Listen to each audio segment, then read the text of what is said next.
నమస్తే, తెలుగురాజ్యంకి స్వాగతం. నేను మీ సంధ్య.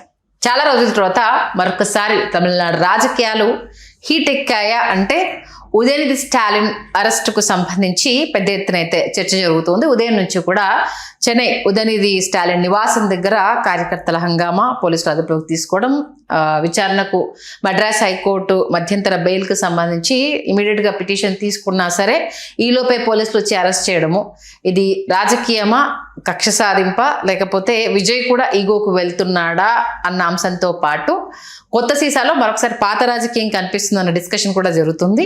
ఏం జరుగుతుంది తమిళనాట తెలుసుకునే ప్రయత్నం చేద్దాం. సీనియర్ పొలిటికల్ అనలిస్ట్ భరద్వాజ్ గారు మనతో ఉన్నారు, ఆయన మాటలు.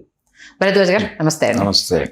ఏంటి ఎవరైనా సరే ఈగోలకు అతీతం కాదు అనేసని విజయ్ ఏమన్నా నిరూపించారా? మరొకసారి పాత రాజకీయాన్ని ఏమన్నా గుర్తు చేస్తున్నారా అంటూ ఎంజీఆర్ జయలలిత వర్సెస్ కరుణానిధి, విజయ్ త్రిష వర్సెస్ ఉదయనిధి స్టాలిన్ అంటూ ఈక్వేషన్ తెర మీద తీసుకొస్తున్నారు. ఏం జరుగుతుంది అంటే తమిళనాడులో ఇలా కక్షపూరిత పద్ధతుల్లో అరెస్టులు చేయించటం అనేది గతంలో చూసామండి. కరుణానిధిని నిర్దాక్షిణ్యంగా లాక్కెడుతూ ఆ వీడియోలు ఆయన అరుస్తూ ఈడ్చుకెడుతున్నటువంటి వీడియోలు ఇప్పటికీ స్మృతి పథంలో ఉన్నాయి. అవును.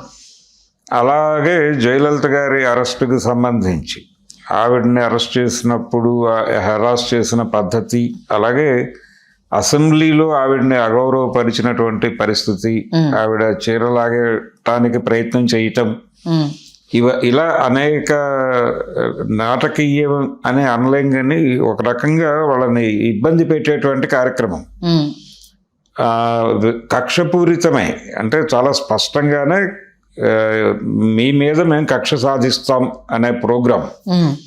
ఇది తమిళనాడు రాజకీయాల్లో చాలా మామూలుగా మారిపోయినటువంటి పరిస్థితి. దీనిలోనే ఇప్పుడు ఉదయనిధి అరెస్టును కూడా చూడాల్సి ఉంటుంది అనివార్యంగా. టీవీకి కానీ అక్కడ వాళ్ళు ఏమంటున్నారంటే, సరే అక్కడ కార్యకర్తలు అత్యుత్సాహం చూపించినప్పుడు మహిళ విషయంలో మనం ఇలా మాట్లాడొద్దు, ఆయన ఒక ప్రతిపక్ష నేత, మాజీ మంత్రిగా పనిచేసిన వ్యక్తి, ఆడవాళ్ళని రాజకీయాల్లోకి లాగొద్దు అనేసి అని చెప్పకుండా నీరు ఎక్కడున్నా చివరికి చేరాల్సిన చోటుకి చేరుతుంది, ఇప్పుడు చేరకపోయినా అంటూ సెటైరికల్ గా కామెంట్ చేయడం కరెక్టా? ఆయన ఇంకా సెటైరికల్ గానే మాట్లాడాడు, ఓకే. కానీ దీనికంటే ముందు అరెస్ట్ చేయాల్సిన ఇంకో వ్యక్తి ఉన్నాడు. ఆయన అరెస్ట్ చేయకుండా ఈయన అరెస్ట్ చేయటం వలన ఇది కక్షపూరిత కార్యక్రమం అనాల్సి వస్తుంది. ఎవరిని అరెస్ట్ చేయాలి సార్? అంటే ఇంతకు ముందు అక్కడ నాగేంద్రన్ అని భారతీయ జనతా పార్టీ నాయకుడు ఉన్నాడు. బాహటంగానే డైరెక్ట్ విమర్శలు చేశారు. ఆయన ఓపెన్ గా అన్న మాట ఏమిటంటే, ఆయన జనంలోకి రావడం లేదు అంటున్నారు, ఆయన్ని ఆవిడ వదిలిపెట్టాలి కదా. అవును, ఆవిడ వదిలితే ఆయన జనంలోకి వస్తాడా లేకపోతే ఇంకెక్కడికి పోతాడా అనేది ఆయన నిర్ణయం తీసుకుంటాడు. అక్కడ కంట్రోల్ సిస్టమ్ అక్కడ ఉంది అన్నట్టుగా ఆయన బహిరంగంగా మాట్లాడాడు. అవును, ఇది ఇంకా నర్మగర్భంగా మాట్లాడాడు ఈయన. అది డైరెక్ట్ గా ఆయన ఎవరు ప్రేరేపించకుండా ఆయనంతటా ఆయన స్వయంగా వ్యక్తం చేసినటువంటి అభిప్రాయం.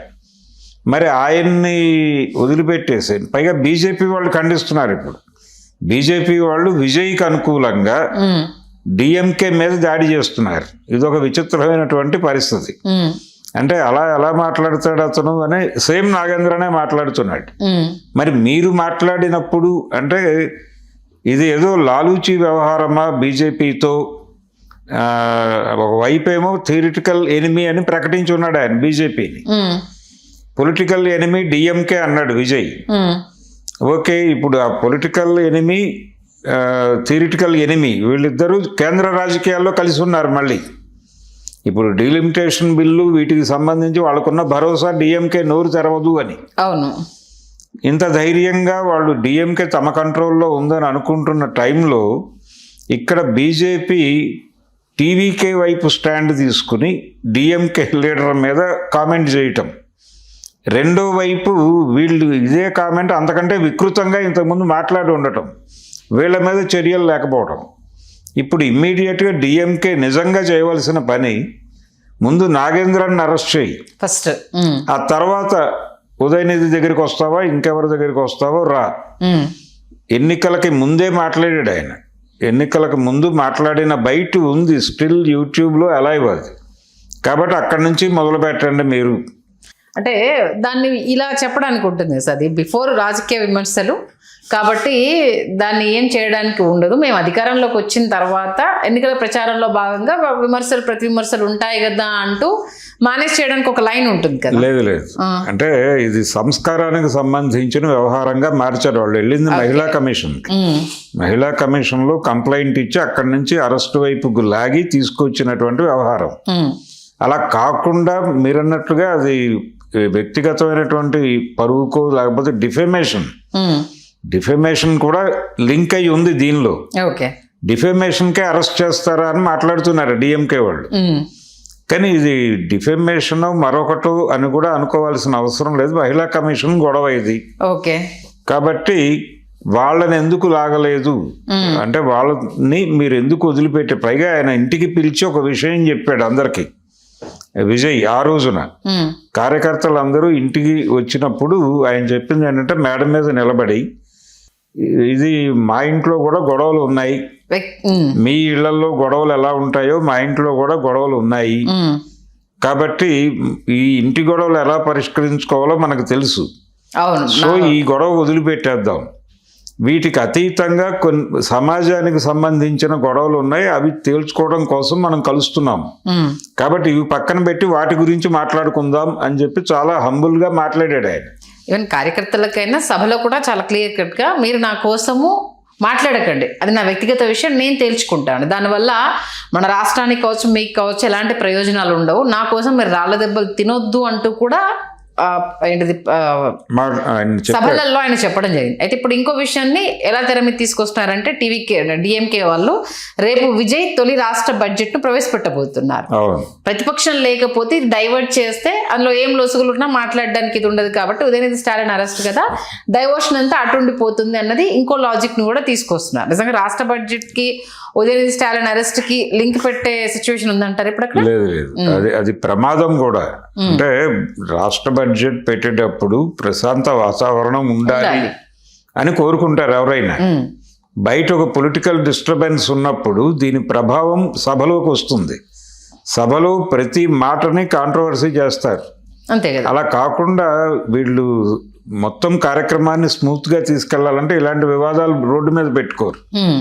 ఇది అనుకోకుండా మొదలైంది, కొనసాగింది, కొనసాగుతున్న దాన్ని ఎలా కంట్రోల్ చేయాలి అన్న దగ్గర ఇన్ టైం వ్యవహరించలేదు. సరే ఇది ఎలా జరిగితే అలా జరుగుతుంది, పొలిటికల్ మైలేజ్ వస్తుందా లేదా అనేది మనం ఇప్పుడు పట్టించుకోవద్దు అన్నట్టుగా వ్యవహరిస్తున్నాడు ఆయన విజయ్. రెండో వైపు 6 నెలల వరకు ప్రభుత్వ విధానాలు గురించి నేను మాట్లాడను అని స్టాలిన్ చెప్పున్నాడు. ఈ 6 నెలలు ఆగే పరిస్థితుల్లో ఉదయనిధి కనిపించటం లేదు. ఈయన ఆల్రెడీ ఇంతకు ముందు కూడా ఇలాంటి కామెంట్స్ చేశాడు. ఆయన ఆన్ ఫ్లోర్ కూడా మాట్లాడాడు, సభలో కూడా. ఆ ఫ్లోర్లో మాట్లాడిన వాటి మీద కూడా డిఫెమేషన్కి వెళ్ళొచ్చు వీళ్ళు. కేవలం అదేదో కావేరీ జలాలకు సంబంధించి బయట ఏదో జరిగిన సభ వ్యవహారాన్ని మాత్రమే తీసుకొచ్చారు, కానీ సభలో కూడా ఇలాంటి మాటలే మాట్లాడాడు ఆయన. అందుకని కొంచెం ఇది పరిధి దాటారు ఇద్దరు. వీళ్ళు పరిధి దాటారు, వాళ్ళు పరిధి దాటారు. వీళ్ళు విషయాన్ని ఇంకోవైపు డైవర్ట్ చేస్తున్నారు, కానీ ఇద్దరు వదిలేస్తున్నది బీజేపీని. బీజేపీకి ఇద్దరు ఎక్స్క్యూజ్ ఇచ్చేస్తున్నారు. ఇచ్చేసి ఎవరి పద్ధతులు అంటే ఒక రకంగా ఆంధ్రప్రదేశ్ అక్కడ పునరావృతం అవుతోందా అనిపిస్తోంది ఇప్పుడు. అంటే పార్టీలు దీంట్లో ఇది చేసుకుంటున్నా కానీ నీటికి సంబంధించి తమిళనాడులో ఆల్రెడీ విజయ్ దీనికి సంబంధించిన ఫైట్ చేసిన అంశము మరుగున పడిపోయింది.